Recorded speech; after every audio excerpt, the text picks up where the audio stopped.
Bonsoir, bonsoir à tous. Bienvenue à notre premier webinaire de la plateforme Les réponses de la fertilité. Merci pour être ici avec nous. Je suis Michela Colasanti, je serai votre modératrice et on va faire une petite introduction et après je vous laisse avec notre experte que, comme vous savez déjà, c'est le docteur Zineb Meski de la clinique IVF Life Madrid. Donc, je vais faire un petit... Ah, bonsoir docteur, bonsoir. Merci, on ne vous écoute pas le microphone. Voilà. Ok, voilà. Bonsoir, bonsoir à tous. Bonsoir, merci pour être ici avec nous ce soir. Et je vais faire une petite introduction et après je vous laisse avec la présentation. Très bien, Michela, merci. Merci à vous. Donc, bonsoir et bienvenue. Je m'appelle Michela Colasanti et cette plateforme est promue par la Société européenne de fertilité. La Société européenne de fertilité, c'est une société empirique qui fournit des outils, un soutien et une formation aux patientes et aux cliniques de fertilité. Il éduque, soutient et aide les patientes souffrant de problèmes d'infertilité à rendre leur parcours plus convivial. Il soutient également les cliniques de fertilité par l'éducation et la formation de son personnel de santé et d'assistants aux patientes. Aujourd'hui, comme vous savez déjà, nous allons parler de faut-il faire les PGTA, les diagnostics génétiques préimplantatoires, si on a plus de 35 ans, avec le docteur Zineb Meski, spécialiste en PMA de IF Live Madrid. Diplômé en médecine et chirurgie spécialisée en analyse clinique, génétique clinique et reproduction assistée, le docteur Zineb Meski, c'est une professionnelle de renom, également appréciée pour ses qualités humaines et d'écoute avec ses patientes. Elle travaille pour IVF Live ou IF Life Madrid, qui fait partie d'un groupe de cliniques de fertilité spécialisées dans les cas les plus complexes. Leur centre, situé à Alicante, Madrid et San Sebastián, dispose des dernières avancées en matière de médecine reproductive et de professionnels exceptionnels. Donc ici, dans le chat, je vous ai laissé les links pour voir les vidéos de l'événement d'aujourd'hui et aussi les links pour voir nos prochains événements. Donc maintenant, je vous laisse avec la docteure. Je vais préparer ça. Et je vous rappelle que vous pouvez poser toutes les questions que vous voulez dans le chat. Et on se voit à bientôt, à tout à l'heure. Merci. Merci beaucoup, Michela, pour cette introduction. Donc, et pour surtout ma présentation. Comme Michela l'a bien dit, on va parler aujourd'hui du PGTA. C'est le diagnostic génétique préimplantatoire qu'on appelle souvent en France le DPI. Alors, PGTA, c'est en anglais le Préimplantationnel Genetic Test for Aneuploidies. Donc, qu'est-ce que c'est d'abord que le diagnostic génétique? Alors, on a deux sortes de diagnostics génétiques. On a le PGTM, c'est le Préimplantatoire Genetic Test for Monogenetic, les maladies monogénétiques. Et le PGTA, c'est le Préimplantational Genetic Test for Aneuploidies. Alors, la différence entre les deux, c'est que dans le PGTM ou alors le PGTSR, pour les réarrangements structurels, on va chercher des maladies spécifiques dans des endroits spécifiques. Et pour cela, il faut d'abord connaître les antécédents du couple. C'est soit des couples qui ont déjà eu des problèmes génétiques, soit eux-mêmes sont affectés de maladies monogénétiques, ou alors ils sont porteurs tous les deux et coïncident sur la même maladie monogénique, c'est-à-dire la mucoviscidose, par exemple, l'X fragile, les dystrophies musculaires, les bêta-thalassémies, les surdités congénitales, tout ça, c'est des maladies monogéniques, c'est-à-dire qu'elles atteignent un seul gène qu'on connaît très bien et qu'on va aller chercher.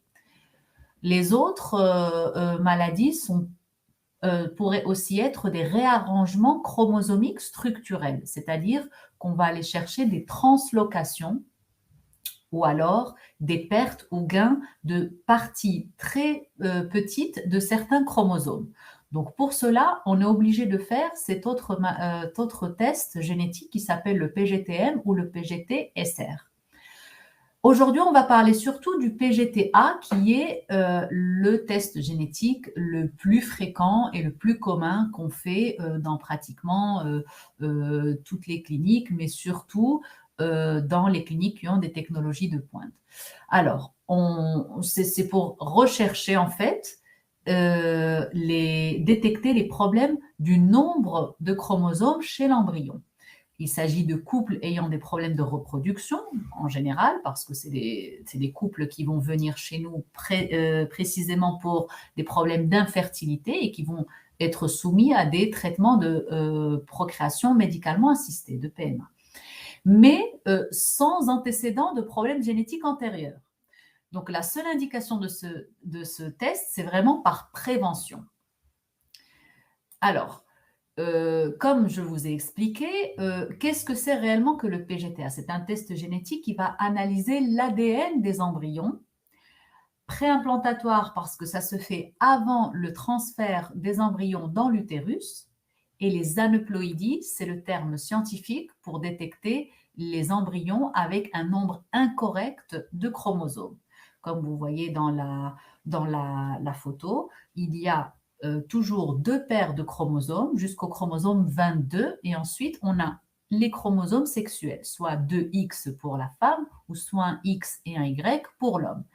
Et parfois, lors de la fécondation, c'est lorsque l'on introduit le spermatozoïde à l'intérieur de l'ovule, il y a des réarrangements chromosomiques, la séparation ne se fait pas bien entre les chromosomes mères et les chromosomes pères, et une triploïdie pourrait apparaître comme le cas de la trisomie 21. Elle peut apparaître sur n'importe quel chromosome. Ça peut être le chromosome numéro 1, 2, 3, 4, etc. Mais c'est vrai que le plus fréquent, c'est les petits chromosomes tels que le 21, le 22, le 13, le 18. D'accord? C'est les plus fréquents. Donc, c'est ça, le PGTA. Les abréviations veulent dire le test génétique préimplantatoire avant le transfert dans l'utérus d'aneuploïdie. Les aneuploïdies, c'est ces altérations du nombre de chromosomes. De quoi avons-nous besoin pour parvenir à l'implantation et surtout à la grossesse? On a besoin de 2 choses principalement. L'embryon de bonne qualité, c'est-à-dire sans anomalie génétique, la qualité réelle de l'embryon, on ne la saura que si l'on fait le diagnostic génétique. Sinon, ce sera une qualité visuelle qui donne une idée sur la qualité de l'embryon, mais ne nous donnera jamais une idée précise sur la qualité génétique. On a besoin aussi de l'endomètre propice à la grossesse et l'ensemble, la combinaison de ces deux va former une équipe idéale pour que l'implantation et la grossesse puissent se produire. Comme j'ai déjà expliqué, l'embryon de bonne qualité dépend surtout de la bonne qualité des ovules, mais aussi de la bonne qualité des spermatozoïdes. Pour cela, il faut bien entendu que l'âge soit adéquat. Alors, pourquoi on parle toujours de l'âge chez la mère? C'est parce qu'on a observé qu'au fur et à mesure que la femme vieillit, à partir de 35 ans, on voit que le pourcentage d'embryons euploïdes diminue. Euploïde, ça veut dire normal. Aneuploïde, ça veut dire anomalie du nombre de chromosomes. Donc, comme ce schéma l'indique, le nombre d'embryons sains diminue à partir de 35 ans. On voit que la flèche commence à diminuer considérablement. Ici, il y a encore un autre schéma qui rejoint un petit peu la même idée. L'âge de la mère va dépendre aussi le risque d'avoir une trisomie 21.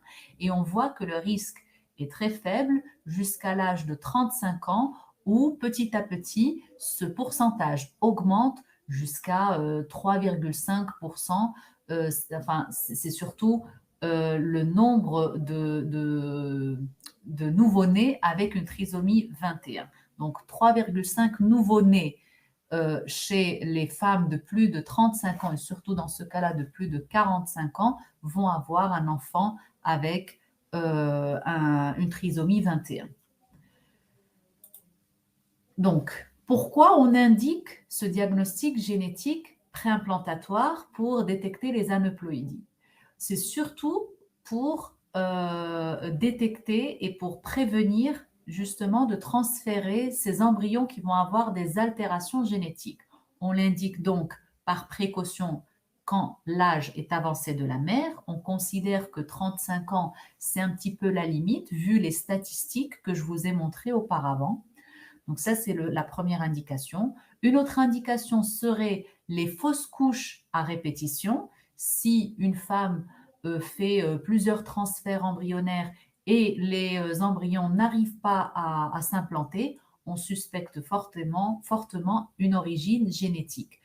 Et effectivement, le corps et la nature fait parfois bien les choses. Si le corps détecte que l'embryon a une anomalie génétique, il va éliminer, expulser cet embryon. Et parfois même, l'embryon a tellement de problèmes génétiques, c'est-à-dire que tous les chromosomes parfois peuvent être atteints. Il peut y avoir un chromosome en plus dans tous les chromosomes et pas seulement sur le 21 ou sur le 13. Ça peut être sur le premier jusqu'au dernier et c'est ce qu'on appelle la triploïdie. Donc, dans ce cas-là, cet embryon est incompatible avec la vie. Lui-même ne continue pas à se développer et arrête son évolution. Donc, c'est ce qui fait les échecs ou les fausses couches même à répétition. Les échecs répétés de l'implantation, c'est avant de faire le test de grossesse. Les fausses couches, c'est évidemment avoir un premier test de grossesse positif et ensuite perdre l'embryon. Les échecs d'implantation, c'est qu'il n'y a même pas de bêta positive. Donc, les échecs sont au niveau de l'implantation. À ce moment-là, on voit aussi que l'origine génétique y est beaucoup, a une grande part de responsabilité dans ces problèmes d'échec d'implantation. Il y a évidemment d'autres causes qui concernent surtout l'utérus et l'endomètre et aussi certains facteurs immunologiques, mais la cause la plus fréquente, c'est les causes génétiques. Lorsqu'on suspecte un facteur masculin sévère, c'est-à-dire au séminogramme ou au spermogramme, on voit qu'il y a une très forte altération de la morphologie, par exemple, l'aspect des spermatozoïdes. Lorsque les altérations atteignent plutôt la mobilité et la concentration, c'est vrai que c'est quelque chose qui peut fortement varier d'un mois à l'autre avec le stress, avec la prise de certains médicaments, avec certaines infections qui peuvent produire cette baisse de la concentration et de la mobilité. Mais lorsque l'altération atteint surtout la forme des spermatozoïdes, la morphologie, alors c'est un problème au niveau de la production des spermatozoïdes et le plus souvent, ces spermatozoïdes, lorsqu'ils fécondent les ovules, même si les ovules sont de bonne qualité, ils génèrent des embryons avec des problèmes génétiques. Donc, lorsqu'il y a un facteur masculin sévère, on indique aussi le PGTA. Si dans les grossesses antérieures, il y a eu des cas de trisomie 13, 18 ou 21, surtout si elles sont survenues à un âge inférieur à 35 ans, donc déjà, si à ce moment-là, il y avait eu des problèmes génétiques, après 35 ans, on considère qu'il y a encore beaucoup plus de risques et donc on indique le PGTA aussi dans ces cas-là, lorsqu'on a un antécédent d'avoir eu une grossesse avec des altérations génétiques. Et enfin, lorsqu'on a des patients de bon pronostic et qu'ils veulent transférer un seul embryon. Donc, autant sélectionner le meilleur embryon non seulement visuellement, mais aussi génétiquement, pour leur transférer cet embryon et augmenter les chances le plus possible. Il faut savoir que les chances vont fortement augmenter lorsqu'on réalise le test génétique. Comme je vous ai dit, c'est vraiment l'une des causes les plus fréquentes des échecs d'implantation ou des fausses couches à répétition. Donc, la procédure consiste à faire un même traitement de PMA, c'est-à-dire une FIV. Bien entendu, il faut toujours faire une FIV. Avec une insémination artificielle, c'est impossible, vu qu'on ne peut pas extraire l'embryon.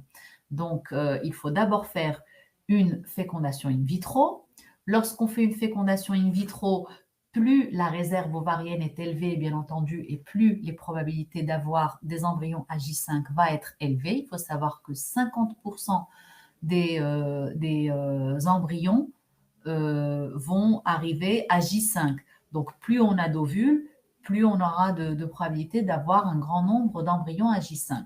Donc, on considère que entre 16 et 20 ovules, c'est un bon chiffre pour pouvoir avoir plus ou moins 5 blastocystes à J5. Les blastocystes, ce sont les embryons qui auraient formé, comme dans le schéma, une différenciation entre la masse cellulaire interne, qui va être le futur embryon, le futur bébé, et les cellules du trophectoderme, qui va être le futur placenta. C'est en faisant cette différenciation que l'on pourra réellement faire le PGTA de façon sûre. Je vous l'expliquerai dans les diapositives suivantes. Donc, pour la FIV avec PGTA, la procédure est celle d'une FIV normale jusqu'à J5, et ensuite, il y a la partie du diagnostic génétique. Donc, on commence par une stimulation ovarienne avec des hormones, des échographies et des prises de sang pour faire le suivi de cette stimulation et définir le jour de la ponction ovarienne. Le jour de la ponction, on va donc prélever tous les ovules, on va les extraire. Ça se fait par sédation et par voie vaginale. Donc, ce n'est pas une chirurgie ouverte, c'est vraiment en ambulatoire, c'est indolore, tout se fait sous contrôle échographique et avec un anesthésiste. Donc, on fait ça le matin en général, et l'après-midi, la patiente rentre chez elle sans aucun problème. Ensuite, ce jour même, le jour de l'extraction des ovules, on fait la fécondation in vitro, c'est-à-dire que le jour de la ponction, le partenaire ou alors le sperme de donneur doit être prêt. Avec les spermatozoïdes, on va féconder tous les ovules un par un en sélectionnant le meilleur spermatozoïde, celui qui va avoir la meilleure mobilité et bien entendu la meilleure forme, le meilleur aspect, avec la tête, le cou et le flagelle du spermatozoïde. Donc, on va féconder tous les ovules et on va les laisser en culture dans un incubateur jusqu'au stade de blastocyste. C'est le stade de J5 ou parfois même J6. Il y a des embryons qui se développent un petit peu plus lentement et qui vont avoir besoin de 6 jours pour former le blastocyste. Lorsqu'on aura le blastocyste, on fera une biopsie de ces cellules pour pouvoir analyser génétiquement les embryons. Donc, comme je vous l'ai dit, on fait la biopsie des cellules du futur placenta. On ne touche pas la masse cellulaire interne. Et ensuite, une fois qu'on fera la biopsie, on va garder les embryons et on va les congeler. On est obligé de les congeler pour attendre les résultats. Les résultats prennent parfois 3 semaines pour les avoir. Donc, on ne peut pas malheureusement maintenir les embryons en frais dans un incubateur en culture jusqu'à autant de temps. Enfin, 3 semaines, c'est beaucoup. C'est maximum 6 jours. Donc, on est obligé de les congeler. Une fois congelés, on analysera donc le petit échantillon de cellules qu'on aura prélevé par biopsie et on attendra les résultats. Lorsqu'on aura les résultats, on les communiquera bien entendu à la patiente, au patient, et ensuite, on devra faire le transfert en différé, c'est-à-dire qu'on va faire le transfert d'embryons congelés avec une décongélation ou plutôt une dévitrification de l'embryon.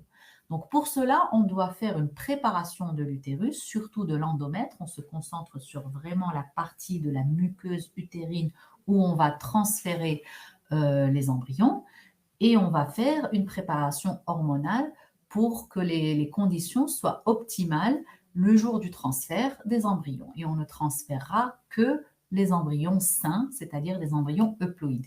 Tous les embryons qui vont avoir une altération génétique vont être détruits.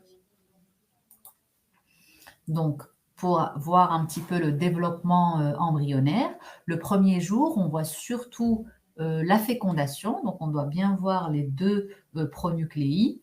Le deuxième jour, on commence la division cellulaire. Donc, normalement, lorsqu'on a une division normale, on passe de 4 cellules à J2 à 8 cellules à J3. Ensuite, il y a une phase de compactation à J4, c'est la phase de la morula. Et à J5, J6, il y a formation du blastocyste. Donc, comme vous voyez sur la photo, il y a une masse cellulaire interne et toutes les cellules qui sont autour, c'est le trophectoderme et c'est de là qu'on va faire la biopsie. Donc, ça, c'est un exemple de biopsie. Comme je vous disais, on prélève seulement les cellules qui vont former le futur placenta et on n'endommage pas la masse cellulaire interne de façon à ne faire aucun mal à l'embryon. Les embryons, en général, survivent parfaitement à cette procédure et ne souffrent aucun danger. D'accord ? Alors, est-ce que cette procédure est fiable? Est-ce que le résultat qu'on va nous donner va être vraiment fiable à 100%? Vu que c'est le trophectoderme qui est analysé et non pas la masse cellulaire interne, il faut savoir que c'est les mêmes chromosomes. Le placenta va avoir la même charge génétique que l'embryon. Donc, on va avoir des résultats qui vont être fiables à 95%. C'est-à-dire que il y a toujours une marge d'erreur, bien entendu, en médecine.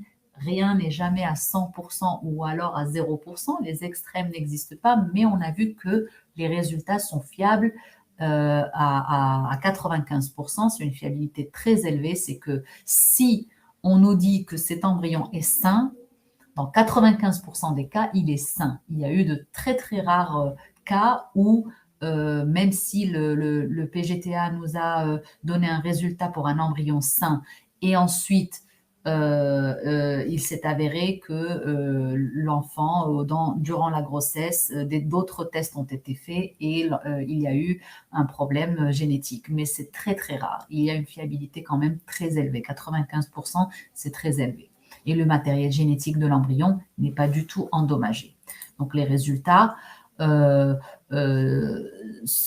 sous forme de ce schéma, par exemple, où on nous dit où se trouve le gain ou la perte de chromosomes. D'accord ? L'avantage d'avoir son propre laboratoire, chez nous, dans la clinique de IVF Life à Alicante, par exemple, on a notre propre laboratoire de génétique.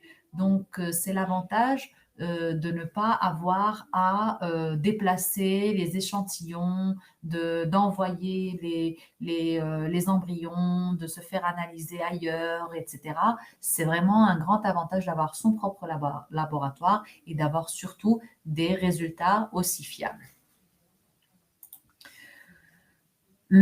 Alors, le taux d'aneuploïdie, juste pour avoir une idée, il faut savoir que chez les femmes qui ont moins de 35 ans, elles vont avoir un taux d'aneuploïdie, c'est-à-dire d'avoir des embryons altérés génétiquement de 41%. C'est donc moins de la moitié des embryons qui vont avoir des problèmes génétiques. Entre 35 et 37 ans, c'est vraiment la moitié, c'est le 50%. Si une femme a 4 embryons, en théorie, 2 de ces embryons vont être sains et 2 autres vont avoir une altération génétique. Entre 38 et 40 ans, c'est un petit peu l'inverse qui se passe que chez les femmes de moins de 35 ans. On va avoir une majorité d'embryons qui vont avoir des problèmes génétiques et une minorité qui vont être sains. Donc, c'est à peu près 2 tiers, 1 tiers. Un embryon sur 3 va être sain. Et chez les femmes de plus de 40 ans, c'est à peu près 75%. C'est-à-dire que sur 5 embryons, un seul va être sain et tous les autres vont avoir des altérations génétiques. C'est pour ça qu'on considère qu'à partir d'un certain âge, plus on a d'embryons, mieux c'est parce qu'on aura plus de probabilité de trouver un embryon sain. Il faut savoir que le taux de grossesse va aussi augmenter considérablement lorsqu'on va faire ce traitement avec le PGTA. Une FIV sans PGTA va avoir un taux de réussite dans le meilleur des cas, c'est-à-dire avec une bonne réserve ovarienne, un sperme de bonne qualité et sans aucun problème au niveau de l'utérus. On va avoir environ 59,3% de taux de grossesse. avec le PGTA, dans ces mêmes conditions, simplement en analysant les embryons, ces probabilités vont augmenter à 71%. Donc, c'est vrai que la différence est quand même assez considérable et c'est pour ça qu'on indique ces examens, enfin ce test génétique, même chez les femmes qui ont une bonne réserve ovarienne avec un bon spermogramme. Donc, c'est un taux de réussite qui va augmenter considérablement en sachant la charge génétique des embryons.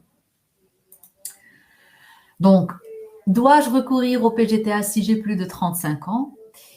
Évidemment, toutes les femmes ne sont pas obligées d'avoir ce test génétique, ce n'est jamais une obligation. Comme je vous l'ai dit, c'est plutôt par indication, mais c'est vrai que vu les statistiques et les probabilités et les études qui ont été faites, il est très recommandé de le faire chez les femmes de plus de 35 ans pour augmenter le taux de réussite. Donc, j'espère avoir répondu un petit peu à cette question sur le PGTA. Et maintenant, je reviens vers Michaela pour commencer la partie des questions-réponses. Merci pour la présentation, merci beaucoup.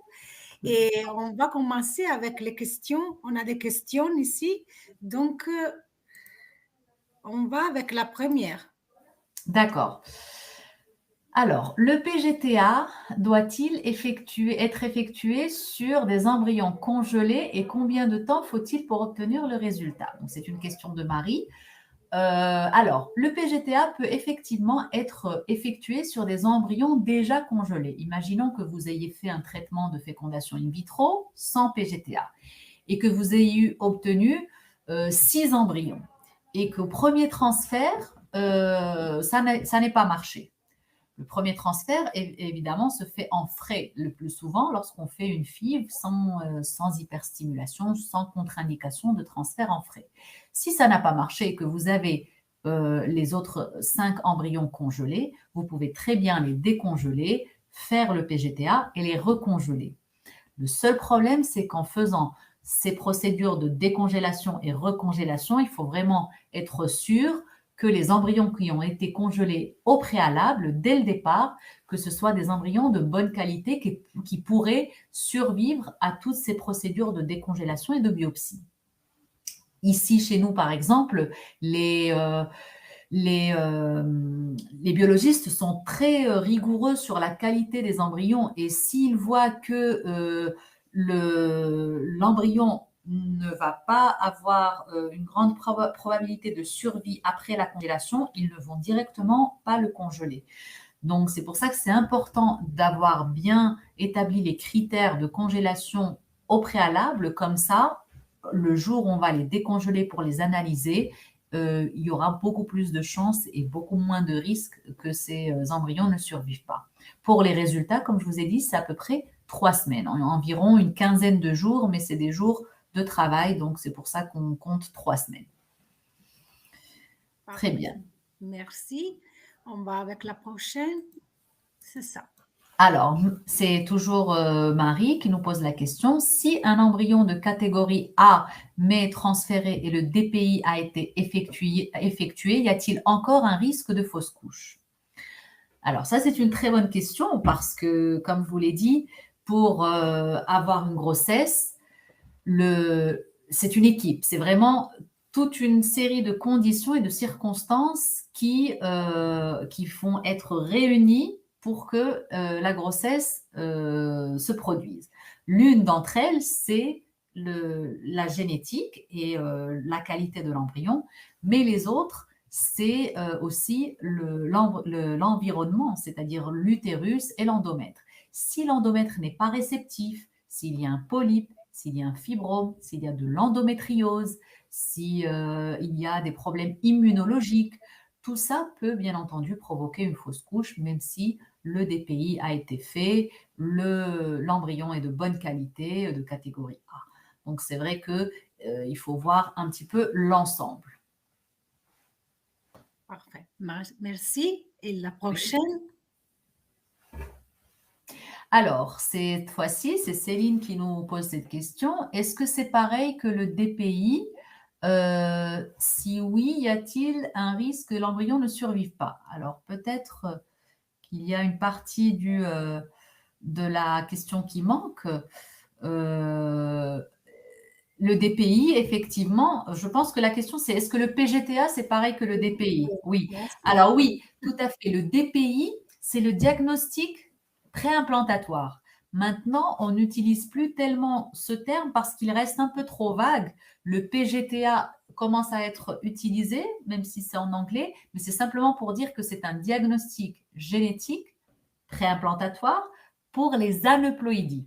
Maintenant, il y a aussi l'autre diagnostic génétique qui commence à se faire pour les maladies monogéniques. Donc, pour différencier, vu que le DPI, ça reste général, c'est le diagnostic préimplantatoire, on ne sait pas si c'est celui des aneuploïdies ou c'est celui des maladies monogéniques. On commence à faire cette différenciation en utilisant le terme PGTA. Et oui, c'est normalement la même chose que le DPI. Et il y a un risque très faible que l'embryon ne survive pas à la biopsie. Comme je l'ai dit, jamais rien n'est garanti à 100%. Ce risque est estimé à 2%. Donc, si l'embryon, comme j'ai dit, fait bien cette différenciation du blastocyste en voyant bien la masse cellulaire interne et le trophectoderme, on peut faire cette biopsie de manière sûre, sans risque pour l'embryon. Si par contre cette biopsie est réalisée sans qu'il y ait cette différenciation, alors ce risque peut augmenter et donc on aurait un faible pourcentage qui est aux alentours de 2%, comme je vous ai dit, pour que l'embryon ne survive pas. C'est pour ça que c'est fondamental d'avoir un bon laboratoire avec des bons critères des biologistes qui attendront que le blastocyste se forme avant de faire cette biopsie. Merci. Nous avons une autre question, un petit pareil. Alors oui, c'est vrai qu'elle est un petit peu pareille. Quelle est la probabilité qu'un blastocyste perde de sa capacité d'implantation par la manipulation du PGTA? Donc voilà, c'est un peu la même chose. Ce n'est pas vraiment qu'il va perdre sa capacité de manipulation, c'est qu'il va se bloquer. Et cela, on ne le verra pas tout de suite parce que dès qu'on fait la biopsie, on congèle l'embryon. Ça sera à la décongélation. Lorsque l'embryon va être décongelé, on va voir qu'il ne reprend pas sa division, qu'il a été bloqué par cette biopsie. Et c'est un risque d'à peu près 2%. Donc, dans 98% des cas, les embryons survivent parfaitement et ne sont pas endommagés par cette manipulation. Parfait. Merci. La Oui. prochaine. Alors, est-il nécessaire de faire le PGTA lors d'un don d'ovocytes? C'est une très bonne question parce que le plus souvent, on pense que c'est toujours la femme le problème. D'ailleurs, on parle de PGTA chez les patients de plus de 35 ans, mais dans les indications, souvenez-vous que je vous ai dit que l'une des indications, c'est un sperme de faible qualité. Finalement, la qualité embryonnaire provient de l'union de l'ovule et du spermatozoïde. C'est 50-50, c'est les deux qui vont former l'embryon. Donc, même si l'ovule, on le prend d'une donneuse et donc en théorie, il est de bonne qualité et la donneuse a 25 ans et tout a l'air parfait, si le sperme a vraiment un problème au niveau de la morphologie ou de la fragmentation de l'ADN, même si on apporte les embryons de la meilleure qualité qu'ils soient, si on va féconder ces ovules avec un spermatozoïde défectueux, avec des altérations génétiques, bien entendu, l'embryon va avoir aussi des problèmes génétiques. Donc, lors d'un don d'ovules, si en plus on sait que le sperme va avoir un problème, une altération au niveau du spermogramme, bien sûr qu'il est nécessaire très souvent de faire le PGTA aussi. On fait souvent des PGTA lors d'un don d'ovules. Merci. Oui, je vous en prie. La prochaine. Alors, question de Marie. Que se passe-t-il si je fais un PGTA et qu'il ne reste qu'un seul embryon mosaïque? Y a-t-il des risques à le transférer? Alors, le thème de la mosaïque est toujours un thème un peu compliqué et un peu controversé. C'est-à-dire que parfois, vu le nombre de cellules qu'on va extraire lors de la biopsie, on a du mal à vraiment diagnostiquer ce mosaïque. On ne sait pas si le mosaïque, c'est une cellule sur 2, une cellule sur 3, une cellule sur 20. Alors, pour savoir un petit peu le mosaïque, c'est que toutes les cellules ne sont pas atteintes de l'altération génétique. On peut avoir, comme j'ai dit, une cellule sur 2, une cellule est atteinte, l'autre n'est pas atteinte. Ça veut dire que l'ADN et les chromosomes dans l'une des cellules présente une trisomie et la cellule juste à côté ne présente aucun problème. Qu'est-ce qu'on fait dans ces cas-là? Normalement, la recommandation, c'est de ne pas transférer l'embryon. On ne le transfère que lorsque le pourcentage, si on arrive à établir un pourcentage vu le faible nombre de cellules qu'on obtient, si ce pourcentage est très faible, alors on peut se risquer à le transférer. Il y a toujours une décharge à signer avec la possibilité d'assumer ces risques-là en faisant ce transfert. Il faut savoir aussi que l'embryon va continuer à se développer. Quand on le transfère, il va continuer son développement au sein de l'utérus et parfois ce pourcentage de mosaïque varie. Donc, il est très fortement recommandé de refaire un test génétique dans le premier trimestre de grossesse, s'il y a grossesse.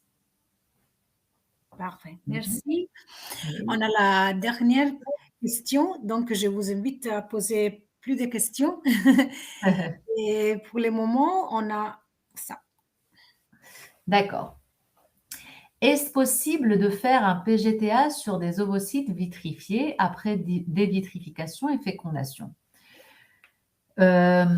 Oui, alors bien entendu, les ovocytes, il faut savoir que c'est une seule cellule, c'est l'ovule. Lorsqu'on va faire une stimulation, l'objectif, c'est d'en extraire le nombre maximum possible pour ensuite justement augmenter ses chances d'avoir un embryon sain. Donc, plus on aura d'ovules, mieux c'est. La plupart du temps, on fait d'ailleurs ce qu'on appelle l'embryo-banking pour pouvoir avoir un plus grand nombre d'embryons. Je vous expliquerai ça plus tard. Je réponds d'abord à la question. Sur les ovocytes vitrifiés, simplement, c'est vrai que le risque de survie des ovules après dévitrification est un peu plus haut, le risque est plus élevé que sur les embryons, vu que les embryons, c'est un ensemble de cellules, ils survivent beaucoup mieux à la vitrification et dévitrification. Les ovules, comme c'est une cellule unique, si cette cellule est de mauvaise qualité, le plus souvent, on va la perdre le jour de la dévitrification. Donc, la qualité aussi va se refléter le jour de la dévitrification. Donc, les ovules vitrifiés, une fois dévitrifiés, on fera une fécondation et un développement embryonnaire en frais, ce qui rejoindra une FIV normale, comme si la stimulation s'était faite directement sur le même cycle. Donc, le seul désavantage, c'est comme je vous disais, la survie à la dévitrification. Mais pour ce qui est la technique de PGTA, ça se fera sur des embryons frais, vu que la fécondation se fera en frais une fois que les ovules seraient dévitrifiés. Merci. Merci beaucoup. Oui. On va avec la prochaine. Alors, c'est vrai que les prix, en général, les médecins, on ne contrôle pas vraiment cette partie. C'est le côté marketing et administratif qui le contrôle. Mais bien entendu, on a une idée et ça dépend aussi des cliniques. Les prix varient d'une clinique à l'autre. Mais en général, il faut savoir que toutes les techniques qui vont être en relation avec la génétique sont chères. Donc, je sais que cette technique va être de l'ordre de entre 2 000 et 3 000 euros, juste pour faire la technique du PGTA, pour que vous ayez une idée. Oui, merci. La dernière. Alors, si on fait un PGTA, faut-il faire une amniosynthèse également par la suite? Donc ça, c'est la question qui rejoint un petit peu ce qu'on avait vu auparavant avec le mosaïque. En principe, lorsqu'on fait un PGTA, c'est le diagnostic génétique préimplantatoire, ça veut dire avant le transfert dans l'utérus. Et on utilise la même technique que pour l'amniosynthèse pour déterminer l'ADN de l'embryon. Donc, si on fait le PGTA, pas besoin de faire une amniosynthèse.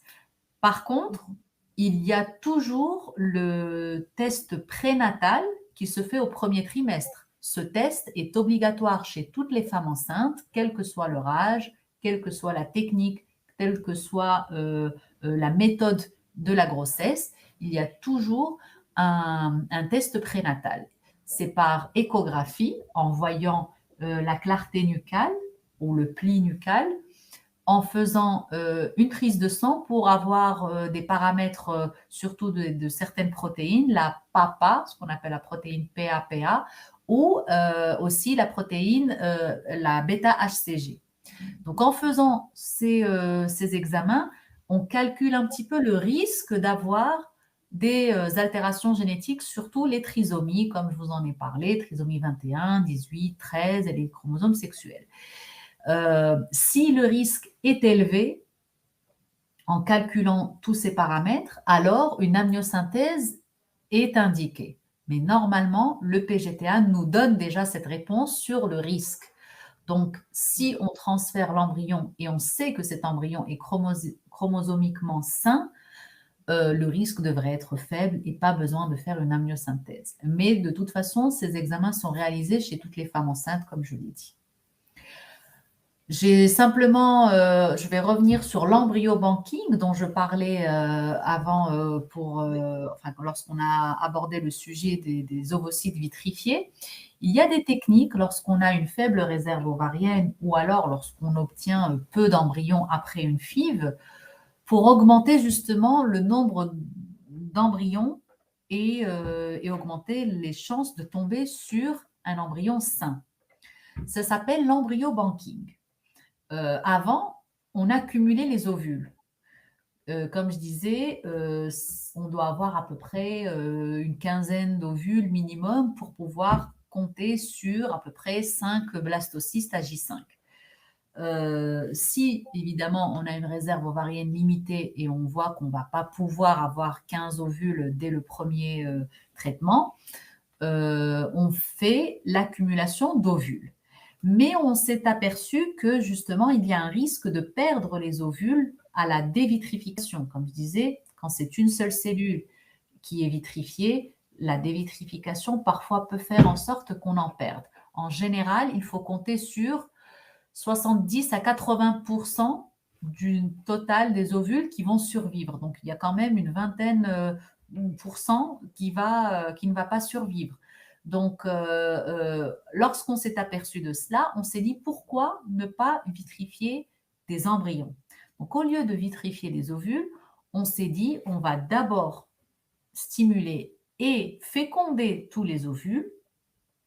Une fois qu'on va avoir les embryons, on va voir leur évolution. Si à J5, on se retrouve avec 2 embryons, on va les garder et on va attendre de faire un deuxième cycle, refaire une stimulation, extraire les ovules, refaire une fécondation in vitro et voir, corriger éventuellement certaines choses pour essayer d'avoir un plus grand nombre d'embryons et ensuite, à J5, voir si on a plus d'embryons à accumuler à ceux qu'on a déjà eu le premier cycle. Donc au total, si on arrive à avoir 2 embryons plus 3 dans un deuxième cycle, on aurait donc 5 embryons et le PGTA se fera donc sur ces 5 embryons à la fois pour pouvoir avoir une plus haute probabilité de trouver un embryon sain.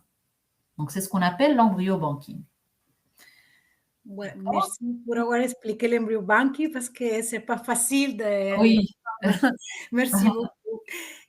Bon, nous avons une autre question ici. Oui.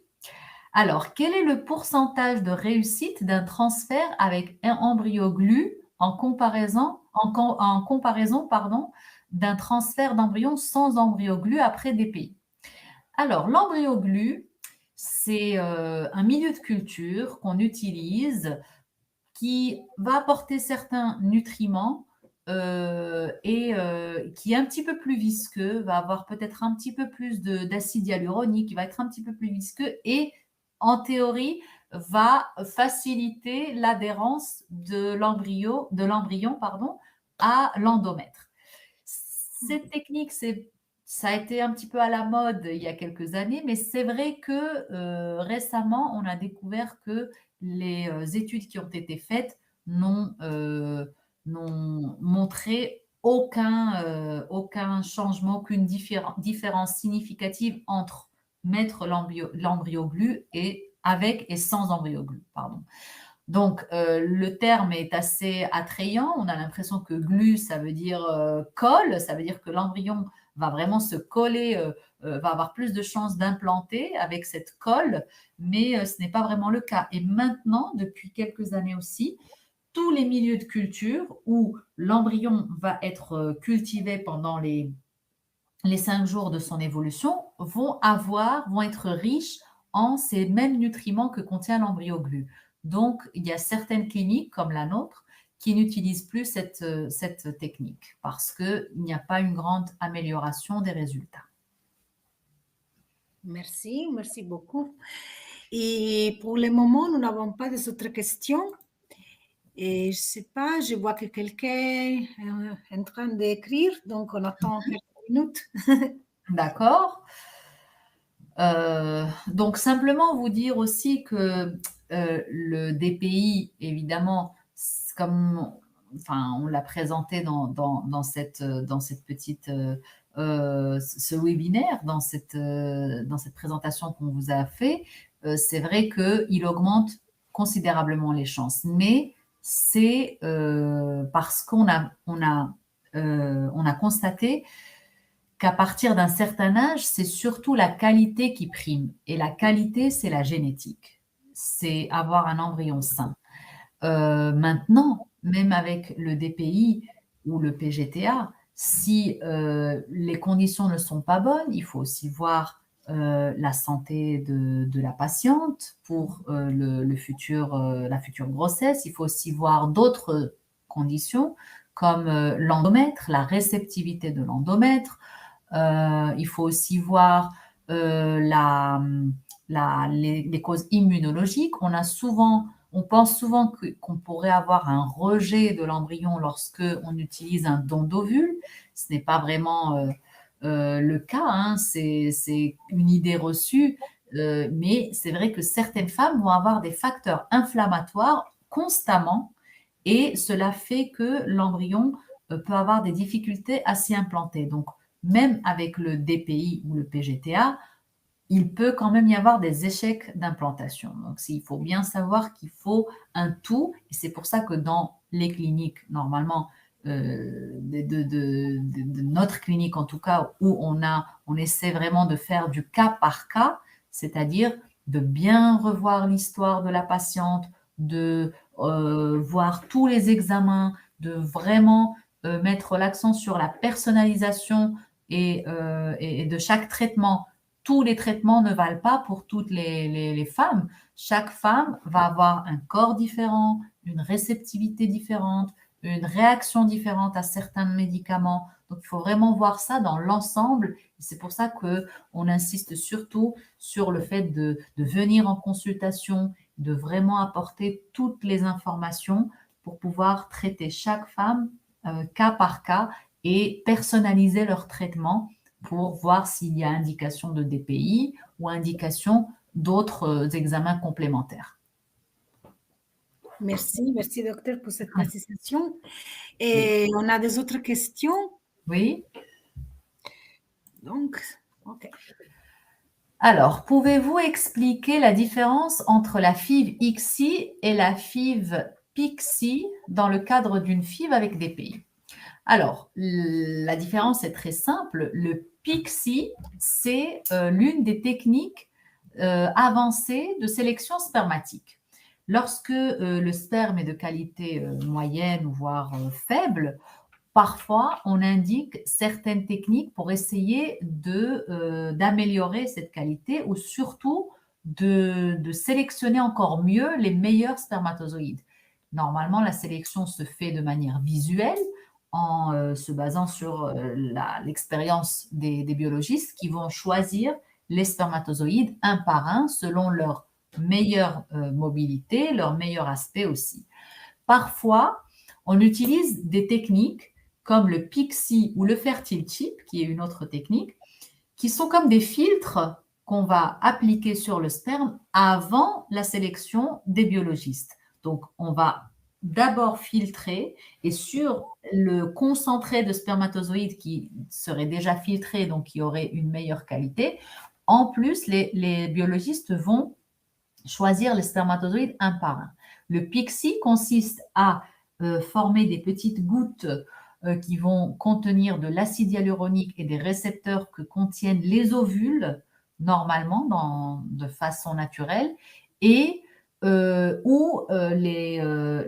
façon naturelle, les spermatozoïdes seraient attirés directement vers ces récepteurs et cet acide hyaluronique. Donc, en utilisant ces micro-gouttes, les spermatozoïdes, lorsqu'on va les mettre en contact avec ces gouttes, ceux qui seront directement attirés par ces gouttes et par ces récepteurs seront les spermatozoïdes de meilleure qualité. Et c'est ceux-là qu'on va prendre par la suite pour ensuite faire la sélection visuelle et les utiliser pour la fécondation. Les spermatozoïdes qui ne s'orienteraient pas vers ces gouttes seraient écartés. Donc voilà, c'est pour sélectionner encore mieux les spermatozoïdes. Et cela se fait au moment de la fécondation. Donc c'est complètement compatible avec un DPI, vu qu'on ferait une FIV normale. Le jour de l'extraction des ovules, le patient laisserait son échantillon de sperme. On peut même le faire avec un échantillon de sperme congelé, contrairement au fertile type qui doit se faire sur un échantillon en frais. Le PIXI pourrait se faire même sur un sperme congelé. Donc, on prendrait, à ce moment-là, on utiliserait la technique de PIXI pour féconder les ovules qu'on vient d'extraire. Et ensuite, on laisserait les embryons en culture et on ferait le DPI à J5. Il n'y a aucun problème, c'est complètement compatible et même complémentaire pour choisir encore mieux et améliorer encore mieux la qualité des embryons. Parfait, merci beaucoup. Et la prochaine? Alors, que pensez-vous de la réalisation d'une FIV sur une femme qui est toujours en cours d'allaitement, sur un allaitement long, enfant de plus de 2 ans? Alors, nous, on préfère ne pas faire de traitement sur les femmes qui allaitent, surtout pour l'allaitement et pour l'enfant, parce qu'on va donner des traitements hormonaux. Ces hormones passent le plus souvent dans le lait et passeraient donc à l'enfant. Donc, on recommande plutôt d'arrêter l'allaitement pour pouvoir faire la FIV.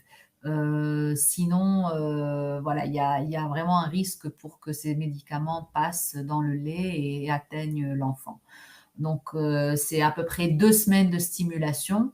Donc, durant ces 2 semaines, on pourrait envisager d'arrêter l'allaitement ou de tirer le lait, mais de ne pas, surtout pas le donner à l'enfant. Et ensuite, reprendre l'allaitement une fois que le traitement serait fini. Maintenant, c'est la prolactine qui va être élevée, surtout pendant l'allaitement. Et donc, parfois, lorsque la prolactine est trop élevée, ça peut diminuer l'effet des médicaments et la qualité des ovules. Donc, ça peut en plus faire que la femme ne réponde pas aussi bien à la stimulation que si elle n'était pas en phase d'allaitement. Donc, c'est pour ça qu'on recommande en général d'arrêter l'allaitement. Parfait. Merci. Bon, on n'a plus de questions au moment. Donc, moi, je profite pour remercier le docteur Zineb Meski de la clinique IVF Life, Madrid. Et donc, merci beaucoup pour cet webinaire. Je vois que quelqu'un est en train d'écrire. Merci beaucoup. Ah non, c'est seulement merci. Et donc, Merci à vous. merci à toutes les personnes qui ont été avec nous ce soir à notre premier webinaire de la plateforme française. Donc, avant terminer le webinaire, je voudrais vous laisser. Ok, ici on a notre YouTube, tous les réseaux sociaux que nous avons, YouTube, Facebook et aussi Instagram, où vous pouvez trouver tous les prochains événements sur notre site web, mes réponses sur la fertilité.fr. Et bon, donc je vais remercier beaucoup les docteurs. Et je m'excuse pour cette lumière fantôme.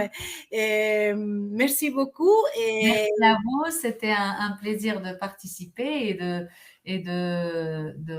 connaître votre plateforme aussi. Et je remercie les patientes et les participantes ce soir et j'espère au moins avoir apporté quelques réponses à leurs questions. oui, je suis sûre que si, que oui. Donc, merci beaucoup et bonne soirée et à la prochaine fois. Merci. Merci, bonne soirée à vous Au aussi. revoir. Au revoir, Michaela, au revoir. Au revoir.